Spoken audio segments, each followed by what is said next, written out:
ଜୟ ଜଗନ୍ନାଥ ପିଲାମାନେ, ଏହି ଭିଡ଼ିଓରେ ଆମେ ଡିସେମ୍ବର 4ରେ ହେବାକୁ ଥିବା ନାସ୍ ଏକ୍ଜାମ୍ର ମଡ଼େଲ ପେପର୍ଟିଏ ଡିସ୍କସନ୍ କରିବା। ଠିକ୍ ଅଛି, ତ ଗୋଟିଏ ଅନୁରୋଧ ପିଲାମାନେ, ଭିଡ଼ିଓଟିକୁ ପ୍ରଥମରୁ ଏଣ୍ଡ ପର୍ଯ୍ୟନ୍ତ ଦେଖିବେ, ଯାହାଫଳରେ କି ଆପଣମାନେ ସବୁକିଛି ସଠିକ୍ ଇନଫର୍ମେସନ୍ ଜାଣିପାରିବେ। ତ ଏହି ଭିଡ଼ିଓରେ ଆମେ ତୃତୀୟ ଶ୍ରେଣୀ ପରିବେଶ ଅଧ୍ୟୟନ ତ ତାର ପୁରା ସମ୍ପୂର୍ଣ୍ଣ ମଡ଼େଲ ପେପର୍ଟି ଡିସ୍କସନ୍ କରିବା। ତ ଗୋଟିଏ ଭିଡ଼ିଓରେ ତ ସବୁକିଛି ଆପଣମାନଙ୍କର କ୍ଲିଅର୍ ହେଇଯିବ। ଠିକ୍ ଅଛି, ତ ଗୋଟିଏ ଭିଡ଼ିଓ ହିଁ କାଫି ହେଇଯିବ ଆପଣମାନଙ୍କର ଏକ୍ଜାମ୍ ପାଇଁ। ଠିକ୍ ଅଛି, ତ ପ୍ରଥମ କ୍ୱେଶ୍ଚନ୍ କ'ଣ କହିଛି, ତୁମେ ବାପାଙ୍କ ସହ ଭୁବନେଶ୍ୱରରୁ ଦିଲ୍ଲୀ ଯିବାକୁ ଚାହୁଁଛ, କେଉଁ ଯାନରେ ଗଲେ ତୁମେ ଶୀଘ୍ର ପହଞ୍ଚି ପାରିବ? Option A motorcycle, option B bus, option C ରେଳଗାଡ଼ି, ଅପସନ୍ ଡି ଉଡ଼ାଜାହାଜ। ତ ଭୁବନେଶ୍ୱରରୁ ଦିଲ୍ଲୀ ଯିବାର ଅଛି, ତ କେଉଁ ଯାନରେ ଗଲେ ଶୀଘ୍ର ପହଞ୍ଚି ପାରିବ ନା ଉଡ଼ାଜାହାଜରେ ଗଲେ ଶୀଘ୍ର ପହଞ୍ଚିପାରିବ। ଅପସନ୍ ନମ୍ବର ଡି ସଠିକ୍ ହେବ। ଠିକ୍ ଅଛି, ନେକ୍ସଟ 2 ନମ୍ବର କ'ଣ କହିଛି, ହାଟରୁ ଫେରିବା ବେଳେ ବିଭିନ୍ନ ପ୍ରକାରର ଖାଦ୍ୟ ପଦାର୍ଥ ଦେଖି ଖାଇବାକୁ ତୁମର ଇଚ୍ଛା ହେଲା, ନିଜକୁ ସୁସ୍ଥ ରଖିବା ପାଇଁ ତୁମେ କେଉଁ ଖାଦ୍ୟ ଖାଇବ? ତ ଖୋଲାରେ ରହିଥିବା ଖାଦ୍ୟ, ଏହାକୁ ତ ଖାଇବ ନାହିଁ। ଅପସନ୍ ବି ଦେଲା ଢଙ୍କା ହୋଇ ରହିଥିବା ଖାଦ୍ୟ, ତ ଏହାକୁ ଖାଇପାରିବ। ଅପସନ୍ ସି ଆଗରୁ ବଢ଼ା ହୋଇଥିବା ଖାଦ୍ୟ, ତ ଏହାକୁ ଖାଇବ ନାହିଁ। ଗତ ଦିନର ବାସି ଖାଦ୍ୟ, ଏହାକୁ ଖାଇବ ନାହିଁ। ତ ସଠିକ୍ ଆନ୍ସର୍ ପିଲାମାନେ ଅପସନ୍ ନମ୍ବର ବି ଢଙ୍କା ହୋଇ ରହିଥିବା ଖାଦ୍ୟ।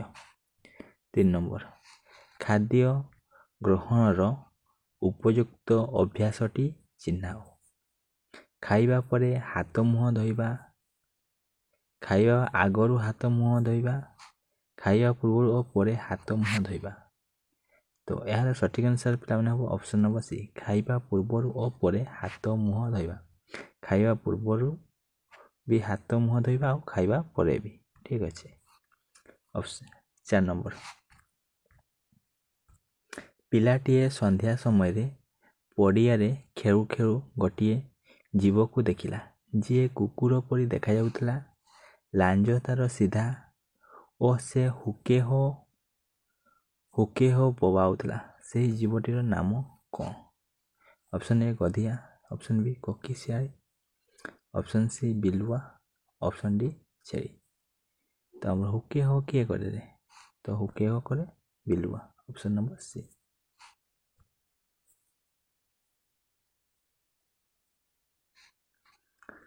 ନେକ୍ସଟ 5 ନମ୍ବର, ତ ଚିତ୍ରକୁ ଦେଖ। ତ ଏଇ ଚିତ୍ର ଦେଖାଯାଉଛି ପିଲାମାନେ, ତ ଏଠି କ'ଣ କାମ ହେଉଛି? ତ ଲୁଗା ବୁଣା କାମ ଦେଖିପାରୁଛି ନା? ତ କହୁଛି ଏଠାରେ କେଉଁ କାମ ହେଉଛି?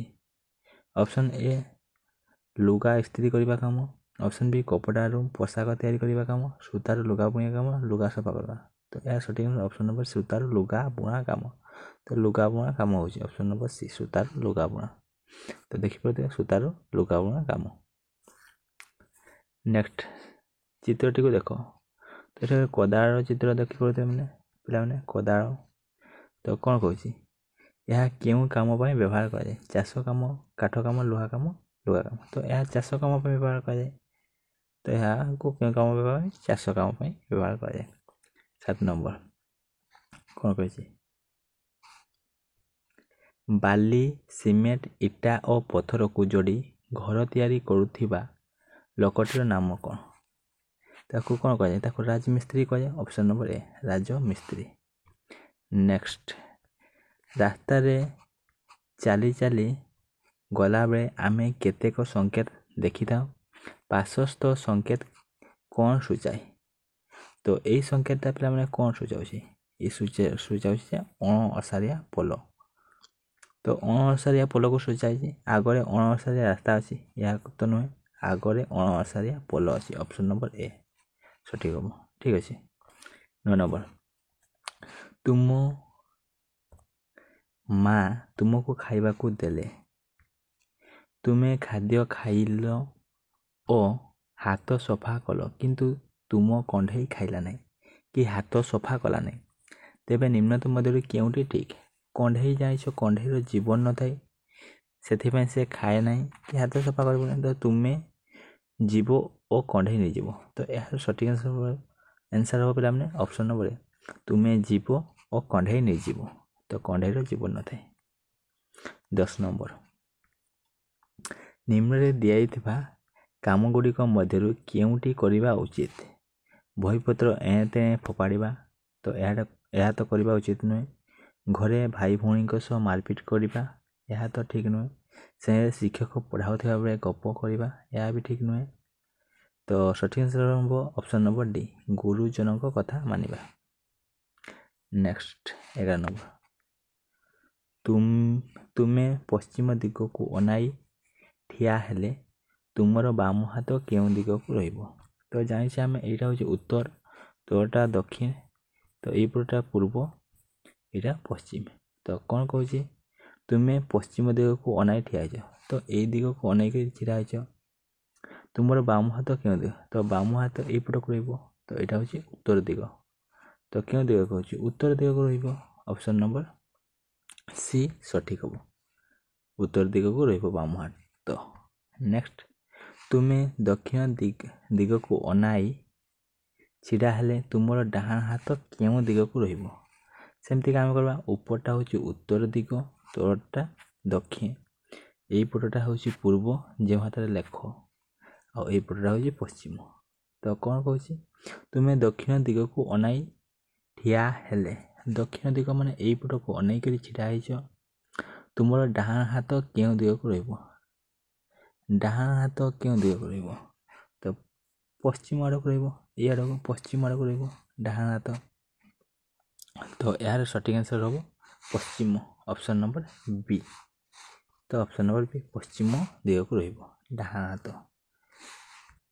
नेक्स्ट 13 नंबर कौन कह सूर्यास्त दिग को मुह कर ठिया हेले तुमर डाहाण हाथ क्यों दिग को रहिबो। तो आम उपरटा हूँ उत्तर तलटा दक्षिण तो यहाँ पूर्व यहाँ हूँ पश्चिम। तो सूर्यास्त दिग को सूर्यास्त क्यों आड़े हुए सूर्यास्त आम पश्चिम आड़े हुए तो यड़ को आम सूर्यास्त हुए। ठीक है सूर्यास्त दिग को मुह कर ठिया हेले तुमर डाहाण हाथ क्यों दिग को रहिबो। तो यड़ को मुह कर छिड़ा हेले डाहाण हाथ क्यों पट को रहिबो एई पट को रहिबो। तो क्यों पट यहाँ क्यों उत्तर हम उपरटा को उत्तर कहते उत्तर दिग को रहिबो क्यों आड़ को रहिबो ना उत्तर दिग को। ठीक है तो यार सठिक आंसर हम उत्तर दिग को उत्तर ऑप्शन नंबर सी। तो एमतीका प्रश्न पड़े आपण मैंने कौन करेंगे ना उत्तर दक्षिण पूर्व पश्चिम तो एमतीका ड्र करेंगे। ठीक अच्छे 14 नंबर तो दिया चित्र गुड़िक मध्य केउटी रमजान पर्व पालन चित्र रमजान पर्व केउटा पे। तो यह तो जानते पे डिसेम्बर 25 प्रथम चित्रटा बड़दिन। तो ये देखिए होली पे तो ये हूँ रमजान।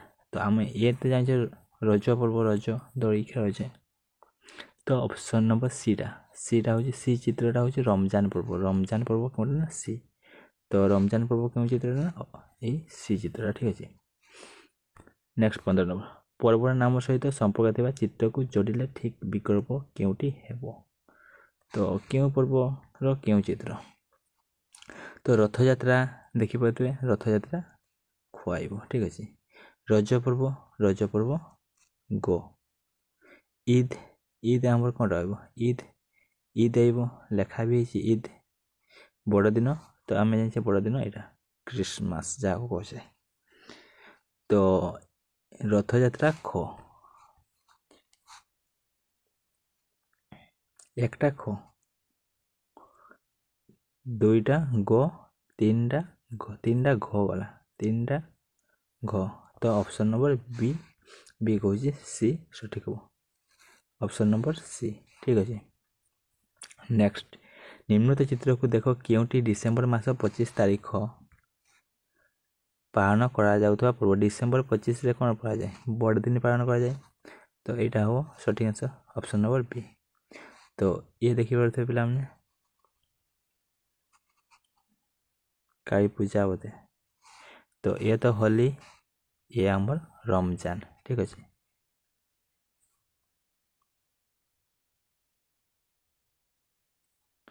ସରସ୍ୱତୀ ପୂଜା ବୋଧେ ନା, ସରସ୍ୱତୀ ନା, ତ ଏହା ହେଉଛି ସରସ୍ୱତୀ ପୂଜା। ଠିକ୍ ଅଛି, ସରସ୍ୱତୀ ଠାକୁର। ନେକ୍ସଟ 17 ନମ୍ବର, ଏଠାରେ ଶୀତ ଋତୁର ଦୃଶ୍ୟ କେଉଁଠି? ଶୀତ ଋତୁ ହେଲେ ଛକ ଜାଗା ମାନଙ୍କରେ ଜଳ ଛତ୍ର ରଖାଯାଏ କିରେ? ତ ଇଏ ତ ନୁହେଁ। ତ ଶୀତ ଋତୁ ହେଲେ ନିଆଁ ଜାଳିକରି ଲୋକମାନେ ତା ଚାରିପାଖରେ ବସନ୍ତି। ହଁ, ଶୀତ ଋତୁରେ ବସନ୍ତି। ବନ୍ୟା ତ ଆସିବନି ଶୀତ ଋତୁରେ। ଠିକ୍ ଅଛି, ତ ଅପସନ୍ ନମ୍ବର 2ଟା ଠିକ୍ ହେବ, ଚିତ୍ର 2। ତ ଚିତ୍ର 2 ହେଉଛି ଠିକ୍, ଶୀତ ଋତୁରେ ଚିତ୍ର। ଆଉ ଇଏ ହେଉଛି ବର୍ଷା ଋତୁ। ଇଏ କେଉଁ ଋତୁ? ବର୍ଷା। ଆଉ ଇଏ ହେଉଛି ଗ୍ରୀଷ୍ମ ଋତୁ। କେଉଁ ଋତୁ? ତ ଗ୍ରୀଷ୍ମ। ଠିକ୍ ଅଛି। 18 ନମ୍ବର, ତ କ'ଣ କହିଛି? ତ ପିଲାମାନେ ଗୋଟିଏ ବୋର୍ଡ଼ ଦେଖି ପଡ଼ୁଥିବେ।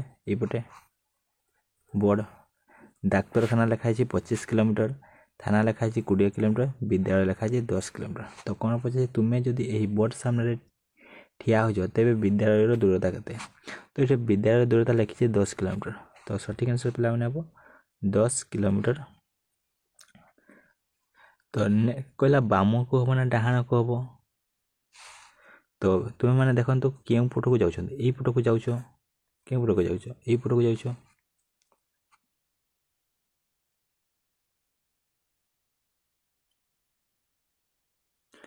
ତ ଏହାର ସଠିକ୍ ଆନ୍ସର ପିଲାମାନେ 10 କିଲୋମିଟର ବାମକୁ ହେବ। ଠିକ୍ ଅଛି ନା, ଅପସନ୍ ନମ୍ବର ବି। ତୁମେ ଯଦି ଏଇ ବୋର୍ଡ଼ ସାମ୍ନାରେ ଛିଡ଼ା ହେଉଛ, ସାମ୍ନାରେ ଛିଡ଼ା ହେଉଛ ମାନେ ଏଇପଟେ ଠିଆ ହେଉଛ ସାମ୍ନାରେ, ତ ଏମିତିକା ଦେଖାଯାଉଛି। ତ ଏଇଟା ଜାଣିଥିବ ପିଲାମାନେ ବାମ, ଏଇଟା ହେଉଛି ଡାହାଣ। ତ ଏଇଟା ଡାହାଣ, ତ ସଠିକ୍ ବାମ ହେବନି ପିଲାମାନେ, ଡାହାଣ ହେବ। କ'ଣ ହେବ ନା? ଡାହାଣ ହେବ। ତ 10 କିଲୋମିଟର ଡାହାଣକୁ ହେବ, ଅପସନ୍ ନମ୍ବର ସି। ତ ବୋର୍ଡ଼ ସାମ୍ନାରେ ତୁମେ ଏମିତିକା ଛିଡ଼ା ହେଇଛ, ତ ଏଇପଟଟା ତୁମର ବାମ ହେବ, ଏଇଟା ବାମ ହେବ, ଏଇଟା ଡାହାଣ, ଏଇପଟଟା ଡାହାଣ ହେବ। ତ ଏଇପଟକୁ ଯେହେତୁ ଅଛି ତୀର ଚିହ୍ନ ଏଇପଟକୁ ଦେଇଛି, ତ ଡାହାଣ ହେବ, 10 କିଲୋମିଟର ଡାହାଣକୁ ହେବ ସଠିକ୍ ଆନ୍ସର। ଠିକ୍ ଅଛି, ଅପସନ୍ ନମ୍ବର ସି। ତଳ ଚିତ୍ରଟିକୁ ଦେଖ। ଦେଖାଯାଉଛି ଏ ଜଣେ ହେଉଛନ୍ତି ଆମର ନର୍ସ। ତ କ'ଣ କରୁଛନ୍ତି ନର୍ସ? ଏଠାରେ କେଉଁ କାମ ହେଉଛି? ପାଠ ପଢ଼ାଇବା କାମ ତ ହେଉନି, ତ ଏହାର ସଠିକ୍ ରୋଗୀ ସେବା କାମ, ଅପସନ୍ ନମ୍ବର ବି। ଠିକ୍ ଅଛି। 20 ନମ୍ବର, ତୁମେ ପୋଷ୍ଟ ଅଫିସକୁ ଟଙ୍କା ଉଠାଇବା ପାଇଁ ଯାଇଛ, ତୁମେ କେଉଁଠି ବ୍ୟବହାର କରିବ? ତ ପୋଷ୍ଟ ଅଫିସରେ ଟଙ୍କା ଉଠାଇଲା ବେଳେ ଟେଲିଗ୍ରାମ ଫର୍ମ ତ ବ୍ୟବହାର କରାଯାଏନି, ଅନ୍ତର୍ଦେଶୀୟ ପତ୍ର ବି ବ୍ୟବହାର କରାଯାଏନି, ପୋଷ୍ଟ କାର୍ଡ଼ ବି ବ୍ୟବହାର କରାଯାଏନି, ତ ମନି ଅର୍ଡ଼ର। ତ ମନି ଅର୍ଡ଼ର ମାଧ୍ୟମରେ ଟଙ୍କା ଉଠାଯାଏ। ଠିକ୍ ଅଛି ନା, money order, option number D. 21 number, ନିମ୍ନତମ ମଧ୍ୟରୁ କେଉଁଠି ଠିକ୍ ଯୋଡ଼ା? କେଉଁଠି ଠିକ୍ ଯୋଡ଼ା କଲା? ନିମ୍ନତମ ମଧ୍ୟରୁ କେଉଁଠି ଠିକ୍ ଯୋଡ଼ା? ପୋଷ୍ଟ ଅଫିସ ପିଅନ, ବସ୍ ଡାକ୍ତର। ବସ୍ ଡାକ୍ତର ତ ଠିକ୍ ନୁହେଁ, ଔଷଧ ଠିକ୍ ଯୋଡ଼ା। ତ ବସ୍ ଡାକ୍ତରଟା ଭୁଲ, ଔଷଧ ଡ୍ରାଇଭର ଭୁଲ, ଚିଠି ଶିକ୍ଷକ ଭୁଲ। ତ ସଠିକ୍ answer post office peon, option number ଏଟା ଠିକ୍। କେଉଁଠି ଠିକ୍ ଯୋଡ଼ା କହିଛି? ତ ଅପସନ୍ ନମ୍ବର ଏ ହେବ 22ଟା। ତୁମ ଗ୍ରାମରେ ଯିବା ଆସିବା ପାଇଁ ରାସ୍ତା ମରାମତି ଆବଶ୍ୟକ ହେଉଛି, ସେଥିପାଇଁ ତୁମେ ଗ୍ରାମର କେଉଁ କାର୍ଯ୍ୟାଳୟର ସାହାଯ୍ୟ ନେବ? ତ ରାସ୍ତାଘାଟ ତିଆରି କରିବା ଆଉ ମରାମତି କରିବା କାହାର କାମ ନା? ଗ୍ରାମ ପଞ୍ଚାୟତର କାମ। ତ ଗ୍ରାମ ପଞ୍ଚାୟତର କାମ, ଅପସନ୍ ନମ୍ବର ବି ସଠିକ୍ ହେବ। 23 ନମ୍ବର, ତୁମ ବାପାଙ୍କ ସାନ ଭାଇଙ୍କ ପୁଅକୁ ତୁମେ କ'ଣ ଡାକିବ? ତ କ'ଣ ଡାକିବ? ସାନ ଭାଇ, ତ ବାପାଙ୍କର ସାନ ଭାଇ, ତ କାକା ହୁଅନ୍ତି, କାକାଙ୍କ ପୁଅକୁ କ'ଣ ଡାକ? ଭାଇ ଡାକ। କ'ଣ ହେବ? ସଠିକ୍ ଆନ୍ସର ହେବ ଅପସନ୍ ନମ୍ବର ସି, ଭାଇ ହେବ। ନେକ୍ସଟ 24 ନମ୍ବର, ତୁମେ ତୁମ ମାଆଙ୍କ ସହ ମାଉସୀଙ୍କ ବାହାଘରକୁ ଯାଇଛ। ଠିକ୍ ଅଛି, ସେଠାରେ ତୁମକୁ ମାଉସୀଙ୍କ ଭାଇକୁ ଡାକି ଦେବା ପାଇଁ କହିଲେ ତୁମେ କାହାକୁ ଡାକିବ? ମାଉସୀଙ୍କ ଭାଇ ତ ମାଆଙ୍କ ଭାଇ, ତ ମାଆଙ୍କ ଭାଇଙ୍କୁ କ'ଣ କୁହାଯାଏ? ତ ମାଆଙ୍କ ଭାଇଙ୍କୁ ମାମୁଁ କୁହାଯାଏ। ତ ଅପସନ୍ ନମ୍ବର ଡି ସଠିକ୍ ହେବ। ନେକ୍ସଟ କ'ଣ କହିଛି? ଈଶା ଘରକୁ ଆସି ଦେଖିଲା ତା ମା ଜଣଙ୍କ ସହ କଥା ହେଉଛନ୍ତି। ଠିକ୍ ଅଛି, ମା ଈଶାକୁ କହିଲେ ସେ ଜଣକ ତାଙ୍କ ସାନ ଭଉଣୀ। ସାନ ଭଉଣୀକୁ କ'ଣ କହନ୍ତି? ମାଉସୀ। ତେବେ ଈଶା ତାକୁ କ'ଣ ଡାକିବ? ତ ସାନ ଭଉଣୀକୁ କ'ଣ ଡାକିବେ? କ'ଣ ଡାକିବେ? ମାଉସୀ ଡାକିବେ, ଅପସନ୍ ନମ୍ବର ସି ସଠିକ୍ ହେବ। ଠିକ୍ ଅଛି। ନେକ୍ସଟ କ'ଣ କହିଛି? ତୁମେ ଜେଜେଙ୍କ ପୁଅକୁ ତୁମେ କ'ଣ ଡାକିବ? ତୁମ ଜେଜେଙ୍କ ପୁଅଙ୍କୁ ତୁମେ କ'ଣ ଡାକିବ? ଜେଜେଙ୍କର ପୁଅ, ତ ଜେଜେଙ୍କ ପୁଅଙ୍କୁ କ'ଣ ଡାକିବ? ତୁମ ଜେଜେଙ୍କ ପୁଅଙ୍କୁ ତ ମାମୁଁ ହିଁ ଡାକିବ। କ'ଣ ଡାକିବ? ଜେଜେ ତୁମର ମାଆଙ୍କର ବାପାଙ୍କୁ ଜେଜେ କୁହ, ତ ତାଙ୍କର ପୁଅ ମାମୁଁ ହିଁ ହେବେ। ଅପସନ୍ ନମ୍ବର ଡି ସଠିକ୍ ହେବ। ଠିକ୍ ଅଛି। 27 ନମ୍ବର, ତଳେ ଦିଆଯାଇଥିବା ଜିନିଷ ଗୁଡ଼ିକୁ ଦେଖ। ଏଥିରୁ କେଉଁଟି ରୋଗୀର ରୋଗ ଚିହ୍ନିବା ଭଲ କରିବାରେ ସାହାଯ୍ୟ କରେ ନାହିଁ? ତ ରୋଗ ଚିହ୍ନିବା ବା ଭଲ କରିବାରେ ବ୍ୟବହାର କରାଯାଏ ନାହିଁ। ତ ଏହାକୁ ତ ବ୍ୟବହାର କରାଯାଏ ଷ୍ଟେଥୋସ୍କୋପ୍, ଅଣୁବୀକ୍ଷଣ ଯନ୍ତ୍ରକୁ ବ୍ୟବହାର କରାଯାଏ ଟେଲିସ୍କୋପ୍, ଯେଉଁ ଆମର ଆକାଶରେ ଥିବା ତାରାମାନଙ୍କୁ ଦେଖିବା ପାଇଁ ବ୍ୟବହାର କରାଯାଏ। ତ ଏହାକୁ ତ ଡାକ୍ତରଖାନାରେ କିଛି ବ୍ୟବହାର କରାଯାଏନି। ଇଏ ହେଉଛି ଅକ୍ସିଜେନ୍ ସିଲିଣ୍ଡର। ତ କେଉଁଟାକୁ ବ୍ୟବହାର କରାଯାଏ ନାହିଁ? ତ ଏଇଟାକୁ ବ୍ୟବହାର କରାଯାଏନି। Option number C. ତ ଅପସନ୍ ନମ୍ବର ସି କୁ ବ୍ୟବହାର କରାଯାଏ ନାହିଁ। ଠିକ୍ ଅଛି। 28 ନମ୍ବର, କେଉଁ ଜରୁରୀଟି ଠିକ୍ ନୁହେଁ ବାଛ। ଠିକ୍ ନୁହେଁ କହିଛି। ପୋଲିସର ତ ନମ୍ବର 100, ଠିକ୍ ଅଛି। ଆମ୍ବୁଲାନ୍ସ 108, ଠିକ୍ ଅଛି। ଦମକଳ 101, ଠିକ୍ ଅଛି। ଡାକ୍ତରଖାନା 104, ତ ଡାକ୍ତରଖାନା 104 ଏଇଟା ଠିକ୍ ନୁହେଁ। ତ ଅପସନ୍ ନମ୍ବର ଡି। ନେକ୍ସଟ, କାର୍ଯ୍ୟାଳୟ ଏହାର ମୁଖ୍ୟ ଅନୁସାରେ କେଉଁ ଜରୁରୀଟି ଅଲଗା? ଥାନାର ମୁଖ୍ୟଙ୍କୁ ପୋଲିସ କୁହାଯାଏ। ଥାନାର ମୁଖ୍ୟଙ୍କୁ ଇନ୍ସପେକ୍ଟର ବା ସବ୍ ଇନ୍ସପେକ୍ଟର, ତ ପୋଲିସ ସଠିକ୍ ଅଛି। ବ୍ୟାଙ୍କର ମୁଖ୍ୟଙ୍କୁ ମ୍ୟାନେଜର କୁହାଯାଏ। ଠିକ୍ ଅଛି। ବିଦ୍ୟାଳୟର ମୁଖ୍ୟଙ୍କୁ ଅଭିଭାବକ ତ କୁହାଯାଏନି, ଏଇଟା ରଙ୍ଗ ଅଛି। ପୋଷ୍ଟ ଅଫିସର ମୁଖ୍ୟଙ୍କୁ ପୋଷ୍ଟମାଷ୍ଟର କୁହାଯାଏ। ତ କେଉଁଟା ଠିକ୍ ଯୋଉଟା ନୁହେଁ କହିଛି? ବିଦ୍ୟାଳୟର ଅଭିଭାବକ। Option number C. 30 ନମ୍ବର, ତୁମ ବିଦ୍ୟାଳୟରେ ତୁମ ବାପାଙ୍କ ଆୟର ପ୍ରମାଣପତ୍ର ଆବଶ୍ୟକ ହେଲେ ବାପା ଏହି ପ୍ରମାଣପତ୍ର ପ୍ରସ୍ତୁତି ପାଇଁ କାହା ପାଖକୁ ଯିବେ? ତ ଇନକମ୍ ସାର୍ଟିଫିକେଟ୍ ବାହାର କରିବା ପାଇଁ ଆମେ କେଉଁଠାକୁ ଯାଇଥାଉ ନା?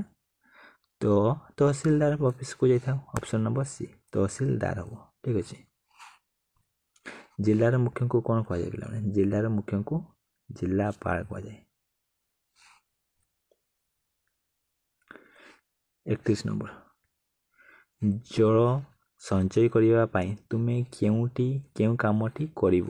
ଜଳ ସଞ୍ଚୟ କରିବା ପାଇଁ ପାଣି କଳ ଖୋଲା ରଖି ଦାନ୍ତ ଘଷିବ? ଏହା ତ ନୁହେଁ। ଅଯଥାରେ ପାଣି ଢାଳିବ? ନୁହେଁ। ବଳକା ପାଣିକୁ ଫିଙ୍ଗିଦେବ? ଏହା ନୁହେଁ। ଖୁବ୍ କମ୍ ପାଣିରେ ନିଜର ନିତ୍ୟକର୍ମ ସାରିବ? ତ ଅପସନ୍ ନମ୍ବର ଡି ଠିକ୍ ଆନ୍ସର୍। ଠିକ୍ ଅଛି। ଖୁବ୍ କମ୍ ପାଣିରେ ନିଜର ନିତ୍ୟକର୍ମ ସାରିବ, ଯାହାଫଳରେ କି ପାଣି କମ୍ ବ୍ୟବହାର ହେବ, ସଞ୍ଚୟ ହେବ। 32 ନମ୍ବର, ତୁମ ଘରେ ଥିବା କୂଅ ଜଳକୁ ସଫା ରଖିବା ପାଇଁ ତୁମେ କ'ଣ କରିବ? କୂଅ ଉପର ଖୋଲା ରଖିବ? ତ କୂଅ ଜଳ ପରିଷ୍କାର ରହିବନି। କୂଅ ପାଖରେ ବାସନ ମାଜିବ? ଏହା ବି ନୁହେଁ। କୂଅ ପାଖରେ ଗାଧୋଇବ? ଏହା ବି ଭୁଲ। ତ କୂଅ ଚାରିପଟେ ଚାନ୍ଦିନୀ ରଖିବ? ତ ଏହାର ସଠିକ୍ ଆନ୍ସର୍ ହେବ କୂଅ ଚାରିପଟେ ଚାନ୍ଦିନୀ ରଖିବା, ଯାହାଫଳରେ କି କୂଅ ଆମର ପରିଷ୍କାର ରହିବ। 33 ନମ୍ବର, ତୁମ ଘରେ ଥିବା କୂଅ ପାଣି ଅସନା ହୋଇଛି, ଏହାକୁ ପିଇବା ଉପଯୋଗୀ କରିବା ପାଇଁ ସେଥିରେ କେଉଁଟି ପକାଇବ ନାହିଁ କହିଛି? କେଉଁଟା ପକାଇବା ନାହିଁ? ତ ଆମେ ଜଳକୁ ବିଶୁଦ୍ଧ କରିବା ପାଇଁ ଆମେ ଫିଟକିରି ପକାଇଥାଉ, ବ୍ଲିଚିଂ ପାଉଡ଼ର ପକାଉ, କ୍ଲୋରିନ୍ ପକାଇଥାଉ। ତ ଫିନାଇଲ୍ ପକାଇବା ନାହିଁ। ତ ଫିନାଇଲ୍ ପକାଇବା ନାହିଁ। ତ ଏହାର ସଠିକ୍ ଆନ୍ସର୍ ହେବ option number A, phenyl. 34 number, ଆକାର ଅନୁଯାୟୀ ବଡ଼ରୁ ସାନ କ୍ରମରେ ପ୍ରାଣୀମାନଙ୍କ ନାମ ଲେଖାଯାଇଛି। କେଉଁ କ୍ରମଟି ଠିକ୍? ଆକାର ଅନୁଯାୟୀ ବଡ଼ରୁ ସାନ, ସବୁଠୁ ବଡ଼ କିଏ? ହାତୀ, ସିଂହ, କୁକୁର, ବିଲେଇ। ସବୁଠୁ ବଡ଼ ତ ହାତୀ ହେବ। ସବୁଠୁ ବଡ଼ ହାତୀ। ତାପରେ କିଏ ହେବ? ତାପରେ ସିଂହ। ତାପରେ 2 ନମ୍ବରରେ ସିଂହ। 3 ନମ୍ବରରେ କୁକୁର, ତାପରେ ବିଲେଇ। ତ ହାତୀ, ସିଂହ, କୁକୁର, ବିଲେଇ। ହାତୀ, ସିଂହ, ଅପସନ୍ ନମ୍ବର ଏ, ହାତୀ, ସିଂହ, କୁକୁର, ବିଲେଇ। 35 ନମ୍ବର, ଖାଦ୍ୟ ଖାଦକ ଅନୁସାରେ କେଉଁ ଯୋଡ଼ିଟି ଠିକ୍ ନୁହେଁ କହିଛି? ଖାଦ୍ୟ ଆଉ ଖାଦକ। ପୋକକୁ ଖାଏ ଠେକୁଆ, ତ ଏହା ତ ନୁହେଁ। ମାଂସ ଖାଏ ବାଘ ଖାଏ, ଘାସ ଖାଏ ଗାଈ ଖାଏ, କୀଟ ଖାଏ ପକ୍ଷୀ, ତ କୀଟକୁ ପକ୍ଷୀ ଖାଇ, ଠିକ୍ ଅଛି। ଖାଦ୍ୟ କ'ଣ କେଉଁ ଯଦି ଠିକ୍ ନୁହେଁ କହିଛି, ଠିକ୍ ନୁହେଁ କେଉଁଟା, ପୋକ ଠେକୁଆ। ତ ଅପସନ୍ ନମ୍ବର ଏଟା ଠିକ୍ ନୁହେଁ। 36 ନମ୍ବର, ଚଳ ପ୍ରଚଳ ହେବା ଦୃଷ୍ଟିକୋଣରୁ କିଏ ଅଲଗା? ଗାଈ, ଠେକୁଆ, କୁକୁର, ହାତୀ। ତ ଗାଈ, କୁକୁର, ହାତୀ ସମସ୍ତେ ଏକାପରି ଚାଲନ୍ତି, କିନ୍ତୁ ଠେକୁଆ ଆମର ଅଲଗା ଚାଲେ। ତ କେମିତିକା ଚାଲେ? ଡେଇଁ ଡେଇଁ ଚାଲେ, ହପ୍ କରି କରି। ତ 36 ନମ୍ବର ଅପସନ୍ ସି ଠିକ୍ ହେବ, ଠିକ୍ ଅଛି। 37, ତୁମ ଘରକୁ ଅତିଥି ଆସିଲେ ତୁମେ କେଉଁ କାମଟି କରିବ? ଅତିଥିଙ୍କୁ ସମ୍ମାନ ଦେବ, ଅତିଥିଙ୍କ ସହ ଯୁକ୍ତି କରିବ, ଅତିଥିଙ୍କୁ ଠିଆ କରି ରଖିବ, ଅତିଥିଙ୍କ କଥା ନ ଶୁଣି ବ୍ୟସ୍ତ ହେବ। ତ ସଠିକ୍ ଆନ୍ସର୍ ହେବ ଅପସନ୍ ନମ୍ବର ଅତିଥିଙ୍କୁ ସମ୍ମାନ ଦେବ। 38, ତୁମ ସାଙ୍ଗକୁ ଘର ଭିତରେ ଖେଳାଯାଉଥିବା ଖେଳ ସବୁ ଭଲ ଲାଗେ, ଠିକ୍ ଅଛି। ତେବେ କେଉଁ ଯୋଡ଼ା ଘର ଭିତରର ଖେଳ ତୁମ ସାଙ୍ଗକୁ ପସନ୍ଦ? କ୍ରିକେଟ୍ ତ ବାହାରେ ଖେଳାଯାଏ, ଫୁଟବଲ୍ ବି ବାହାରେ, ହକି ବାହାରେ, ବେସବଲ୍ ବାହାରେ, ଚେସ୍ ଆଉ କ୍ୟାରମ୍। ତ ଏହାର ସଠିକ୍ answer option number C, chess ଆଉ କ୍ୟାରମ୍। ନେକ୍ସଟ 39, ତୁମ ଅଞ୍ଚଳରେ ଜନସଂଖ୍ୟା ବଢ଼ିଲେ କେଉଁ ଘଟଣା ଘଟିବ ବୋଲି ଭାବୁଛ? ଜନସଂଖ୍ୟା ବଢ଼ିଲେ ପରିବେଶ ନିର୍ମଳ ରହିବ, ତ ଏଇଟା ତ ହେବନି। ଦରଦାମ କମିବ, ଏଇଟା ତ ନୁହେଁ। ଚାକିରି ମିଳିବ, ଏଇଟା ନୁହେଁ। ଗାଡ଼ି ମଟର ସଂଖ୍ୟା ବଢ଼ିବ, ତ ଏଇଟା ହେବ ଅପସନ୍ ନମ୍ବର ଡି। ନେକ୍ସଟ, ତୁମକୁ ତୁମ ବିଦ୍ୟାଳୟ ତରଫରୁ ଏକ ପ୍ରତିଯୋଗିତାରେ ଭାଗ ନେବା ପାଇଁ ଦିଲ୍ଲୀ ପଠାଗଲେ। ଦିଲ୍ଲୀରେ ପହଞ୍ଚିବା ତୁମେ କେଉଁଥିରେ ଯିବ? ତ ଯେଉଁଥିରେ ସୁବିଧା ଥିବ ସେଇଟାରେ ଯିବ ନା। ତ ଅପସନ୍ ଏ ଉଡ଼ାଜାହାଜ, ଟ୍ରେନ୍, ବସ୍, କାର୍। ତ ବିଦ୍ୟାଳୟରୁ ଦିଲ୍ଲୀକୁ ଯିବ, ତ ଏହା ସଠିକ୍ ଆନ୍ସର୍ ପିଲାମାନେ ହେବ ଯଦି ଉଡ଼ାଜାହାଜ। ତ ଆମେ ଶୀଘ୍ର ପହଞ୍ଚିବା, ଉଡ଼ାଜାହାଜରେ ଗଲେ ଶୀଘ୍ର ପହଞ୍ଚିବା, କିନ୍ତୁ ଉଡ଼ାଜାହାଜର ସୁବିଧା ନଥିଲେ ଟ୍ରେନ୍ରେ ଯିବା, ଟ୍ରେନ୍ର ସୁବିଧା ନଥିଲେ ବସ୍ର ସୁବିଧା ନଥିଲେ କାର୍ରେ ଯିବା। ତ ଏହାର ସଠିକ୍ ଆନ୍ସର୍ ପିଲାମାନେ ହେବ ଅପସନ୍ ନମ୍ବର ଡି, କାର୍ରେ ଯିବା, ଠିକ୍ ଅଛି। ତ କେଉଁଥିରେ ଯିବା? କାର୍ରେ ଯିବା ବିଦ୍ୟାଳୟରୁ। ଯେଉଁମାନଙ୍କର ଉଡ଼ାଜାହାଜରେ ଯିବା ପାଇଁ ସୁବିଧା ଥିବ ତ ଆପଣମାନେ ଯାଇପାରିବେ। ଟ୍ରେନ୍ରେ ଯିବା ପାଇଁ ସୁବିଧା ଥିଲେ ଟ୍ରେନ୍ କରିବେ, ଆନ୍ସର୍ ହେବ, ଠିକ୍ ଅଛି। 41 ନମ୍ବର, ତୁମେ ତୁମ ବାପାଙ୍କ ସହ ରାସ୍ତାରେ ଯିବା ସମୟରେ ହଠାତ୍ ଗାଡ଼ିରୁ ତେଲ ସରିଗଲା। ଗାଡ଼ିରେ ତେଲ ପକାଇବା ପାଇଁ ବାପା କେଉଁଠାକୁ ଯିବେ? ତ ତେଲ ପକାଇବା ପାଇଁ କେଉଁଠିକୁ ଯାଆନ୍ତି? ପେଟ୍ରୋଲ ପକ୍ଷ। ତ ପେଟ୍ରୋଲ ପମ୍ପ କୁହନ୍ତି, ପେଟ୍ରୋଲ ପକ୍ଷ ଏଇଟା ହେବ। 42 ନମ୍ବର, ନିମ୍ନୋକ୍ତ ପରିବା ଗୁଡ଼ିକ ମଧ୍ୟରୁ କେଉଁଟି କଞ୍ଚା ଖିଆଯାଏ? ବାଇଗଣ କଞ୍ଚା ଖାଇବନି, କାଙ୍କଡ଼ ଖାଇବନି, ଜହ୍ନି ଖାଇବନି, ତ ଗାଜର ଖିଆଯିବ କଞ୍ଚା। ତ ଗାଜରକୁ କଞ୍ଚା ମଧ୍ୟ ଖାଇପାରିବା, ଠିକ୍ ଅଛି। ତୁମକୁ କ୍ଷୀର ବହୁତ ଭଲ ଲାଗେ। କ୍ଷୀର ପାଇବା ପାଇଁ ତୁମେ କେଉଁ ପ୍ରାଣୀକୁ ପୋଷିବ? ତ କ୍ଷୀର ପାଇବା ପାଇଁ ଆମେ ଗାଈ ଜାଣିଛେ, ଗାଈ ଆମକୁ କ୍ଷୀର ଦିଏ। ତ ଅପସନ୍ ନମ୍ବର ଏ ସଠିକ୍ ହେବ, ଠିକ୍ ଅଛି। 44 ନମ୍ବର, ତୁମ ଘରକୁ ଅତିଥି ଆସିଲେ ତୁମେ କେଉଁଠି ବସାଇବ? ଶୋଇବା ଘର, ପଢ଼ିବା ଘର, ରୋଷେଇ ଘର ନା ଅତିଥି ଘର? ଅତିଥି ଆସିଲେ ଅତିଥି ଘରରେ ବସାଇବା, ଠିକ୍ ଅଛି। ଅପସନ୍ ନମ୍ବର ଡି ସଠିକ୍ ହେବ। ତୁମ ବିଦ୍ୟାଳୟରୁ ଗୋଟିଏ ଗପ ବହି ପଢ଼ିବାକୁ ନେବା ପାଇଁ ଚାହୁଁଛ, ତେବେ ତୁମେ ବିଦ୍ୟାଳୟରେ କେଉଁ ବଖରାକୁ ଯିବ? ତୁମ ଲାଇବ୍ରେରୀକୁ ଯିବା। ତ ଶୋଇବା ଘରକୁ ଯିବା ନାହିଁ, ରୋଷେଇ ଘରକୁ ଯିବା ନାହିଁ, ପଢ଼ିବା ଘରକୁ ଯିବା ନା ଅତିଥି ଘର? ଅତିଥି ଘରକୁ ତ ଯିବା ନାହିଁ, ତ ଏହାର ସଠିକ୍ ଆନ୍ସର୍ ହେବ ପଢ଼ିବା ଘର, ଅପସନ୍ ନମ୍ବର ବି। 46 ନମ୍ବର, ଗଛ ନହକା ପତର ବଙ୍କା, ତା ଫଳ ବିକାଏ ମୁଠାଏ ଟଙ୍କା, ସେ କିଏ? ସେ ଆମେ ଜାଣିଛେ ସେ ହେଉଛି ଧାନ ଗଛ। ଗଛ ନହକା ପତର ବଙ୍କା, ତା ଫଳ ବିକାଏ ମୁଠାଏ ଟଙ୍କା, ସେ ହେଉଛି ଧାନ ଗଛ। କେଉଁ ଯୋଡ଼ାଟି ଠିକ୍ ନୁହେଁ ବାଛ? ଜିଭରେ ଚାଟି ଚାଟି ବିଲେଇ ଖାଏ, ଠିକ୍। ପାକୁଳି କରି ପିଲାମାନେ ଗାଈ ଖାଏ, ଚାକୁ ଚାକୁ କରି କୁକୁର ଖାଏ, ଖୁଣ୍ଟି ଖୁଣ୍ଟି ପାରା ଖାଏ। ତ ସଠିକ୍ ଆନ୍ସର୍ ହେବ ଅପସନ୍ ନମ୍ବର ପାକୁଳି କରି ଛେଳି ଖାଏନି। ତ ପାକୁଳି କରି କିଏ ଖାଏ ନା? ଗାଈ ଖାଏ। 48 ନମ୍ବର, କ'ଣ କହିଛି? ତୁମ କାନରେ ବହୁତ ଧୂଳି ମଳି ପଶି ଅସନା ହୋଇଛି, ତେବେ ତୁମ କାନକୁ ସଫା କରିବା ପାଇଁ ତୁମେ କ'ଣ କରିବ? କାନରେ ଦିଆସିଲି କାଠି ପୁରାଇବ କି ନାହିଁ, କାନରେ ପାଣି ପୁରାଇବ ନାହିଁ, କାନରେ ନରମ କନା ବା ତୁଳା ପୁରାଇ ପୋଛି ଦେବା। ତ ଅପସନ୍ ନମ୍ବର ଗ ସଠିକ୍ ହେବ। କାନରେ ନରମ କନା ବା ତୁଳା ପୁରାଇ ପୋଛି ଦେବା। 49 କ'ଣ କହିଛି?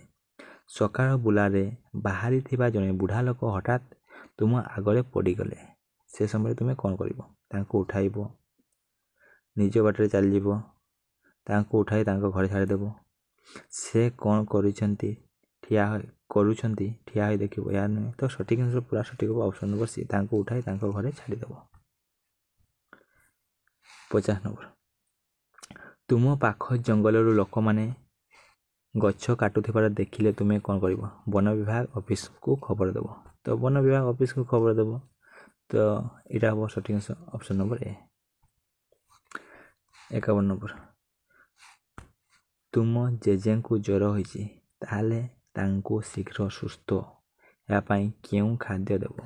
ତୁମ ଜେଜେଙ୍କୁ ଜ୍ୱର ହୋଇଛି, ତାହେଲେ ତାଙ୍କୁ ଶୀଘ୍ର ସୁସ୍ଥ ହେବା ପାଇଁ କେଉଁ ଖାଦ୍ୟ ଦେବ? କଫି ତ ଦେବନି, ଫଳରସ, ଦହି ପାଣି, ଥଣ୍ଡା ପାଣି। ତ ଏହା ସଠିକ୍ ଆନ୍ସର ଫଳରସ ଅପସନ୍ ନମ୍ବର ଖ। ନେକ୍ସଟ କିଛି, ଜୀବଜନ୍ତୁ ମାନଙ୍କ ରହିବା ଜାଗା ଅଲଗା। କେଉଁ ଜୀବଗୁଡ଼ିକ ଗାତରେ ରୁହନ୍ତି ବାଛ? ସାପ, ଗଧି, ନେଉଳ। ତ ସାପ, ଗଧି, ନେଉଳ ତ ସମସ୍ତେ ଗଧି ବି, ତ ଏହାର ସଠିକ୍ ଆନ୍ସର ସାପ, ଗଧି, ନେଉଳ ଏଇଟା ହିଁ ହେବ। ଠିକ୍ ଅଛି, ସାପ ବି ଗାତରେ, ଗଧି ବି ଗାତରେ, ନେଉଳ ବି ଗାତରେ ରୁହେ। ନେକ୍ସଟ, ଦୂଷିତ ଜଳ, ବାୟୁ ଓ ଖାଦ୍ୟରୁ ଆମକୁ ଅନେକ ରୋଗ ହୁଏ। କେଉଁ ରୋଗଟି ଦୂଷିତ ଜଳ ଯୋଗୁଁ ହୁଏ ନାହିଁ? ଦୂଷିତ ଜଳ ଯୋଗୁଁ ହେବନି, ଝାଡ଼ା ତ ହେବ, ହଇଜା ହେବ, ଜ୍ୱର ହେବ, ତ କ୍ୟାନ୍ସର ହେବନି। ଦୂଷିତ ଜଳରୁ କ୍ୟାନ୍ସର ହେବନି, ଅପସନ୍ ନମ୍ବର ଘ ସଠିକ୍ ହେବ। 54, ଆମେ ପ୍ରତ୍ୟେକ ଦିନ ବିଭିନ୍ନ ପ୍ରକାର ପନିପରିବା ଓ ଫଳ ଖାଇଥାଉ। କେଉଁଟି କେବଳ ରାନ୍ଧିକରି ଖିଆଯାଏ? ତ ଆମେ ସେ ମୂଳାକୁ ତ କଞ୍ଚା ଖାଇହେବ, ଆମ୍ବକୁ ଖାଇହେବ, କଖାରୁ ଖାଇହେବନି, କଦଳୀ ବି ଖାଇପାରିବ, କଞ୍ଚା କିମ୍ବା ପାଚିଲା ଖାଇପାରିବ, କିନ୍ତୁ ରାନ୍ଧିକିରି କଖାରୁ କେବଳ ଖାଇବ, କଞ୍ଚା ଏମିତି ଖାଇପାରିବନି। ଠିକ୍ ଅଛି। 55, ରାସ୍ତାରେ ଗଲାବେଳେ ଗୋଟିଏ ଘରେ ପ୍ଲସ୍ ଚିହ୍ନ ଦେଖିଲ, ସେଇଠି କ'ଣ ହୋଇଥିବ ବୋଲି ଭାବୁଛ? ତ ପ୍ଲସ୍ ଚିହ୍ନ ଥିଲେ ଆମେ ଜାଣିଛେ, ଯୁକ୍ତ ଚିହ୍ନ ଥିଲେ ସେ ହେଉଛି ଡାକ୍ତରଖାନା। ତ ଡାକ୍ତରଖାନା, ତ ଥାନା ପାଇଁ କ'ଣ ଥାଏ? PS ଥାଏ। ଠିକ୍ ଅଛି, ଡାକଘର ପାଇଁ PO, ଡାକଘର PO ଥାଏ, ତ ଥାନା ହେଉଛି PS। ଠିକ୍ ଅଛି।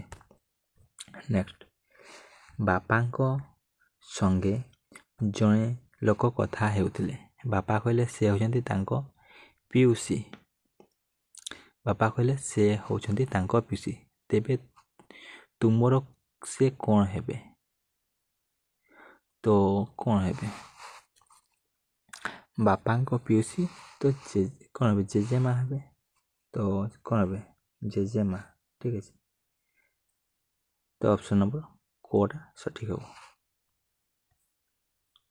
57 ନମ୍ବର, ପ୍ରତ୍ୟେକ ପ୍ରାଣୀ ଓ ଉଦ୍ଭିଦ, ପ୍ରାଣୀ କିମ୍ବା ଉଭୟ ଜାତୀୟ ଖାଦ୍ୟ ଖାଆନ୍ତି। ପ୍ରତ୍ୟେକ ପ୍ରାଣୀ ଓ ଉଦ୍ଭିଦ ପ୍ରାଣୀ କିମ୍ବା ଉଭୟ ଜାତୀୟ ଖାଦ୍ୟ ଖାଇଥାନ୍ତି।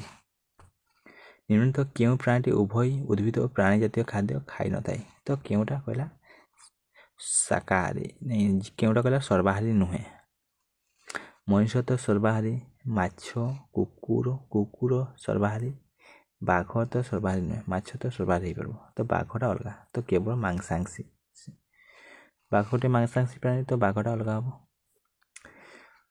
59, ବନ୍ଦ ଥିବା 4ଟି ପ୍ୟାକେଟରେ 4 ପ୍ରକାରର ଜିନିଷ ରଖାଯାଇଛି।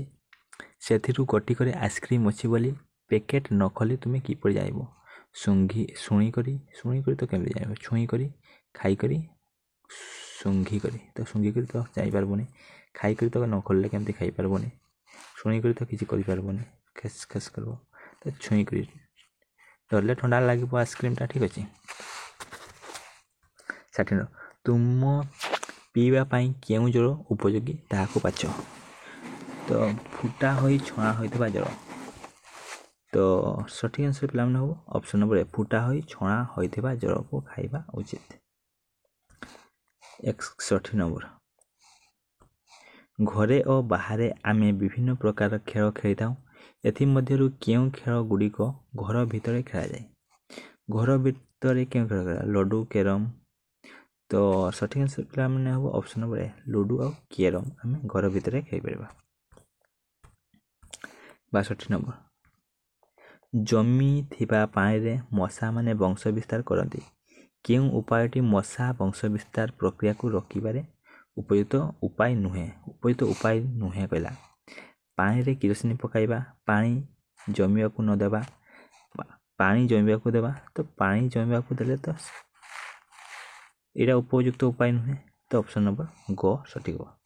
63 ନମ୍ବର ଦୂଷିତ ଜଳ ବ୍ୟବହାର କଲେ କେଉଁ ରୋଗ ହେବାର ସମ୍ଭାବନା ଅଛି? ତ ଦୂଷିତ ଜଳ ବ୍ୟବହାର କଲେ କେଉଁ ରୋଗ ହେବାର ସମ୍ଭାବନା ନାହିଁ? ଝାଡ଼ା ହେବ, କାଛୁକୁଣ୍ଡିଆ ହେବ, ଟାଇଫଏଡ଼ ଜ୍ୱର ହେବ, ମୁଣ୍ଡ ବିନ୍ଧା ହେବ ନାହିଁ। ଅପସନ୍ ନମ୍ବର ଗ ସଠିକ୍ ହେବ। ନେକ୍ସଟ 64 ଘରକୁ ସଫା ରଖିବା ପାଇଁ ତୁମେ କେଉଁ କାମଟି କରିବାକୁ ପସନ୍ଦ କରିବ? ଘରକୁ ସଫା ରଖିବା ପାଇଁ ଘର ଓ ତା ଚାରିପାଖରେ ଅଳିଆକୁ ସଫା ନ କରିବା ଏହା ତ ନୁହେଁ। ଅଳିଆ ଗୁଡ଼ିକୁ ସଫା କରି ଘର ଚାରିପାଖରେ ଗଦା କରିବା ଏହା ନୁହେଁ। ଘରଠାରୁ ଦୂରରେ ଅଳିଆକୁ ପୋତି ଦେବା ଏହା ଠିକ୍। ଅଳିଆକୁ ରାସ୍ତାରେ ଫୋପାଡ଼ି ଦେବା ଭୁଲ। ତ ଅପସନ୍ ନମ୍ବର ଗ ସଠିକ୍ ହେବ। 65 ନମ୍ବର ସମୁ ସକାଳେ ସୂର୍ଯ୍ୟଙ୍କ ଆଡ଼କୁ ମୁହଁ କରି ଠିଆ ହୋଇଥିଲା। ରାମୁ ତାର ବାମ ପଟେ ଓ ସୀମା ତାର ଡାହାଣ ପଟେ ଥିବା ଦିଗକୁ ମୁହଁ କରି ଠିଆ ହୋଇଥିବା ବେଳେ ଗୋପାଳ ତାର ପଛପଟ ଦିଗକୁ ମୁହଁ କରି ଠିଆ ହୋଇଥିଲା। ତାହେଲେ ସୀମା କେଉଁ ଦିଗକୁ ମୁହଁ କରିଥିଲା? ସୀମା କେଉଁ ଦିଗକୁ ଦେଖ। ତ ସକାଳ ସମୟରେ କ'ଣ ହୁଏ? ତ ଜାଣିଛେ ଆମେ ଏଇଟା ଉପରଟା ହେଉଛି ଉତ୍ତର ଦିଗ, ଏଇଟା ହେଉଛି ଉତ୍ତର ଦିଗ ଠିକ୍ ଅଛି। ଏଇଟା ହେଉଛି ଉତ୍ତର, ତ ଏଇଟା ହେଉଛି ଦକ୍ଷିଣ, ଏଇଟା ହେଉଛି ପୂର୍ବ, ଏଇଟା ହେଉଛି ପଶ୍ଚିମ ଠିକ୍ ଅଛି। ତ ଆମେ ସକାଳ ସମୟରେ ସୂର୍ଯ୍ୟ କେଉଁ ଆଡ଼କୁ ବାହାରେ? ପୂର୍ବ ଆଡ଼କୁ। ଏ ଆଡ଼କୁ ସୂର୍ଯ୍ୟ ବାହାରିଲା, ତ ଏ ଆଡ଼କୁ ସୂର୍ଯ୍ୟ ଅଛି। ତ ସମୁ ସକାଳେ ସୂର୍ଯ୍ୟ ଆଡ଼କୁ ମୁହଁ କରି ଛିଡ଼ା ହୋଇଥିଲା। ଏ ଆଡ଼କୁ ମୁହଁ କରି ଛିଡ଼ା ହେଇଛି। ରମୁ ତ ସୀମା ପଚାରିଛି। ସୀମା ତାର ଡାହାଣ ପଟେ ଥିବା ଦିଗକୁ ମୁହଁ କରି ଛିଡ଼ା ହେଇଛି। ଡାହାଣ, ତ ଏଇପଟକୁ ମୋର ଡାହାଣ କେଉଁଟା ହେବ? ଏଇପଟଟା ହେବ ଦକ୍ଷିଣଟା ଡାହାଣ। ତ ଏଇପଟେ ସୀମା ତାର ଡାହାଣ ପଟେ ଥିବା ଦିଗକୁ ମୁହଁ କରି ଛିଡ଼ା ହେଇଛି। ତାମାନେ ଏଇପଟକୁ ମୁହଁ କରି ଛିଡ଼ା ହେଇଛି। ଡାହାଣ ପାଖରେ ଦେବା ଦକ୍ଷିଣ ଦିଗକୁ। ତାହେଲେ ସୀମା କେଉଁ ଦିଗକୁ? ତ ଏହାର ସଠିକ୍ ଆନ୍ସର ପୁରା ଦକ୍ଷିଣ ହେବ। ଅପସନ୍ ନମ୍ବର ଘ ଦକ୍ଷିଣ ହେବ ଠିକ୍ ଅଛି। ତ ଅପସନ୍ ନମ୍ବର ଘ ଦକ୍ଷିଣ। ନେକ୍ସଟ ତଳ ପ୍ରଦତ୍ତ କେଉଁ ଅନୁଷ୍ଠାନଟି ଧର୍ମ ସହିତ ଜଡ଼ିତ ନୁହେଁ? ମନ୍ଦିର ତ ଧର୍ମ ସହିତ ଜଡ଼ିତ, ଗିର୍ଜା ବି, ମସଜିଦ୍ ବି, ଡାକ୍ତରଖାନା ଧର୍ମ ସହିତ ଜଡ଼ିତ ନୁହେଁ। 67 ତୁମେ ତୁମ ଚାରିପାଖରେ ଅନେକ ଗୁଡ଼ିଏ ଗଛ ଦେଖିଛ। ନିମ୍ନୋକ୍ତ କେଉଁ ଗଛର ଫୁଲ ଓ ଫଳ ଉଭୟ ଅଛି? ମନ୍ଦାରର ଫୁଲ ଫଳ ଉଭୟ ଅଛି କି ନାହିଁ? ମଧୁମାଳତୀର ଫୁଲ ଫଳ ଉଭୟ ନାହିଁ, ଟଗରର ନାହିଁ, ଅପରାଜିତା। ତ ଏହାର ସଠିକ୍ ଆନ୍ସର ଅପରାଜିତା। ଫୁଲ ବି ଅଛି, ଫଳ ବି ଅଛି ଠିକ୍ ଅଛି। 68 ଆମ ଜାତୀୟ ପତାକାରେ 3ଟି ରଙ୍ଗ ଓ ମଝିରେ ଅଶୋକ ଚକ୍ର ଅଛି। ଏଥିମଧ୍ୟରୁ କେଉଁଟି ଆମ ପ୍ରଗତିକୁ ସୂଚାଏ?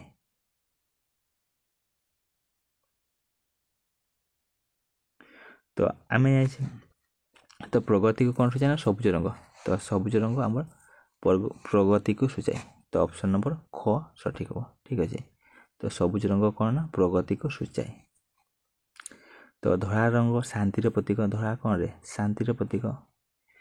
ତ ଆମର କେଶର ରଙ୍ଗ ବୀରତ୍ୱର ପ୍ରତୀକ, ବୀରତ୍ୱର ଠିକ୍ ଅଛି। ନେକ୍ସଟ 69 କ'ଣ କହିଛି?